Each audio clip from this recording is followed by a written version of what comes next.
At my family reunion, my 7-year-old son looked around the dining room and asked why there weren't any plates for us. My father laughed and said we didn't plan for extras. I glanced at the folding table by the window where the 2 family dogs had ceramic bowls and name cards. I picked up my purse and said, before you start eating, check the joint account. We walked out.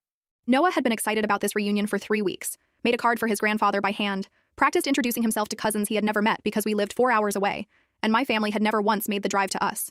I had hosted them twice. They had never returned the visit. My father called last month saying the family wanted to reconnect, so we drove 4 hours. Noah slept the last hour with his card tucked under his arm. We walked into the dining room and counted 16 place settings on the long table. None of them were ours. Noah tugged my sleeve. Why aren't there plates for us, Mom?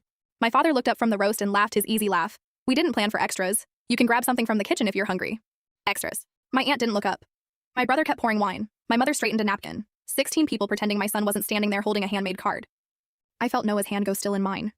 He was doing the thing where he tries not to cry by holding his breath. 3 years earlier, my father had asked me to co-sign on the lake house renovation. Said it was just paperwork, a family thing. We opened a joint account for contractor payments. My name was listed first on every document. The lake house we were standing in was legally half mine. He had forgotten. They all had. I picked up my purse. Before you start eating, check the joint account. We walked out. Screen door clicked behind us. I buckled Noah in and opened my banking app. Transferred the full balance to my personal account. $11,400 in renovation reserves. Then I canceled the automatic property tax payment, then the insurance. Then I drove. Noah was quiet for a few miles. Mom, are you mad at Grandpa? No, baby, I'm just done. We stopped at a drive-thru. He got nuggets and smiled for the first time since we'd walked into that dining room. 38 messages by the time I checked my phone. My father, what did you do? My mother, call us right now. My brother, why is the insurance canceled? I pulled over and typed one message to the group. My name is first on everything. The house is in both our names. I paid half of every renovation. I'm half owner. You forgot. Then one more line. Noah made you a card. He held it the entire drive. You didn't set him a plate. I muted the group. 3 weeks later, a certified letter arrived. My father wanted to buy out my share.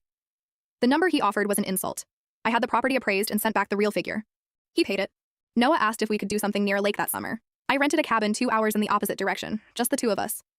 He brought a card on that trip too. This one was for me.